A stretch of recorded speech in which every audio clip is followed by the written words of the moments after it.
تلنگانہ کے chief minister Revanth Reddy نے اس اعتماد کا اظہار کیا کہ ریاست میں کانگریس کو 17 کے منجملہ 10 لوک سبھا حلقوں سے کامیابی ملے گی اور مرکز میں انڈیا بلاک اتحاد برسر اقتدار آئے گا۔ ہفتے کے روز میڈیا کے نمائندوں سے غیر رسمی بات چیت کے دوران ریونت ریڈی نے ایکس پر بی جے پی کے پوسٹ کا جواب دیا، جس میں بھگوا جماعت نے یہ کہا تھا کہ اسے تلنگانہ میں 4 سے 5 لوک سبھا نشستوں پر کامیابی ملے گی۔ انہوں نے دعویٰ کیا کہ تلنگانہ میں بی جے پی کو 4 سے 5 نشستوں پر کامیابی ملے گی، BRS کو 1 سے زائد نشستیں نہیں ملیں گی، جبکہ مجلس حلقے لوک سبھا حیدرآباد پر اپنا قبضہ برقرار رکھے گی۔ مابقی 10 یا اس سے زائد نشستوں پر کانگریس کا قبضہ ہوگا۔ ریونت ریڈی جو تلنگانہ پردیش کانگریس کے صدر بھی ہے نے یہ بات کہی۔ انہوں نے کہا کہ جنوبی ریاستوں میں انڈیا بلاک کو زبردست اکثریت ملے گی اور تمل ناڈو اور کیرالہ میں اس بلاک کا مظاہرہ شاندار رہے گا۔ انہوں نے اس اعتماد کا اظہار کیا کہ مرکز میں انڈیا اتحاد حکومت تشکیل دے گا اور راہل گاندھی وزیر اعظم بنیں گے۔ بی جے پی کو 240 سے زائد نشستیں نہیں ملیں گی۔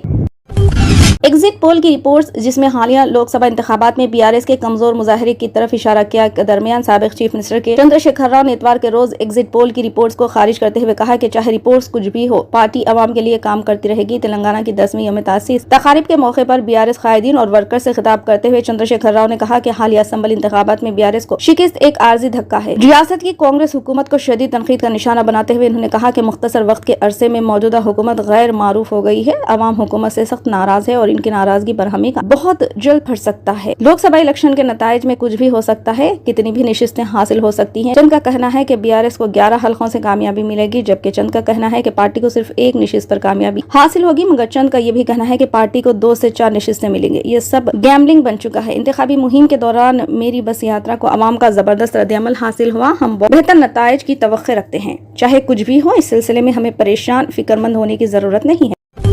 حیدرآباد جو ملک کے میٹروپولیٹن شہروں میں سے ایک ہے، AP تنظیم جدید ایکٹ باپتا 2024 کے تحت اتوار کے روز سے دونوں ریاستوں آندھرا پردیش اور تلنگانہ کا مشترکہ دارالحکومت نہیں رہا۔ جون کے آغاز کے ساتھ ہی حیدرآباد صرف تلنگانہ کا صدر مقام رہے گا۔ 2014 میں متحدہ ریاست آندھرا پردیش کی تقسیم کے بعد حیدرآباد کو 10 سال تک تلگو کی دونوں ریاستوں کا مشترکہ صدر مقام بنایا گیا تھا۔ جون 2014 کو تلنگانہ کا قیام عمل میں لایا گیا۔ تلنگانہ کی تشکیل کے دن 2 جون سے حیدرآباد کو 10 سال تک آندھرا پردیش اور تلنگانہ کا مشترکہ صدر مقام بنایا گیا تھا اور اس کی مدت 10 سال سے زائد نہیں ہونی چاہیے۔ AP تنظیم جدید ایکٹ میں یہ بات کہی گئی ہے۔ ایکٹ کی ذیلی شق 1 میں اس بات کا واضح طور پر تذکرہ کیا گیا ہے کہ 10 سال کی مدت گزرنے کے بعد حیدرآباد صرف تلنگانہ کا صدر مقام رہے گا، جبکہ AP کے لیے نیا دارالحکومت بنے گا۔ گزشتہ ماہ چیف منسٹر ریونت ریڈی نے عہدیداروں کو ہدایت دی کہ وہ 2 جون کے بعد حیدرآباد میں آندھرا پردیش کو تفویض کردہ عمارتوں بشمول لیک ویو گیسٹ ہاؤس کو تحویل میں لے لیں۔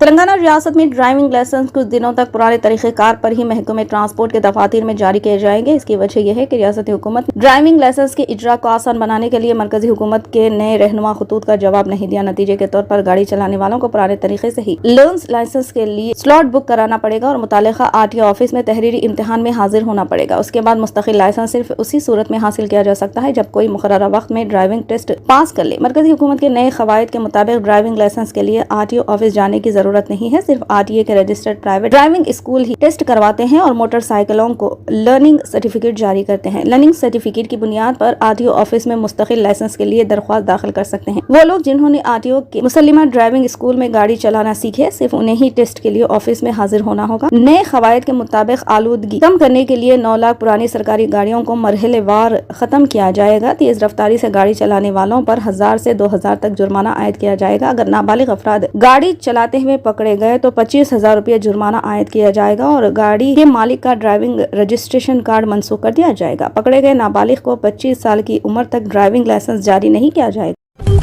ہندوستانی پولنگ عملے کے کم از کم 33 افراد ووٹنگ کے آخری دن صرف ایک ریاست میں ہیٹ اسٹروک سے ہلاک ہو گئے۔ ایک اعلیٰ انتخابی عہدیدار نے اتوار کو بتایا کہ ملک کے مختلف حصوں میں شدید گرمی کی لپیٹ میں آنے کے بعد متعدد ہلاکتیں ہوئی ہیں، جبکہ شدید گرمی کی لہر سے متعدد اموات کی اطلاعات موصول ہوئی۔ کئی جگہوں پر 45 ڈگری سیلسیس سے زیادہ درجہ حرارت کے ساتھ ایک دن میں درجنوں عملے کی موت خاص طور پر سنگین تعداد کی نشاندہی کرتی ہے۔ ہندوستان کے محکمہ موسمیات نے کہا کہ اتر پردیش کے جھانسی میں درجہ حرارت 46.9 ڈگری سیلسیس تک پہنچ چکا ہے۔ شمالی ریاست اتر پردیش کے چیف الیکٹرل آفیسر نودیپ رنوا، جہاں انتخابات کے 7ویں اور آخری مرحلے میں ووٹنگ ہفتے کو ختم ہوئی، انہوں نے کہا کہ 33 پولنگ اہلکار گرمی کی وجہ سے ہلاک ہوئے ہیں۔ ان اعداد و شمار میں سیکیورٹی گارڈز اور صفائی کا عملہ شامل ہے۔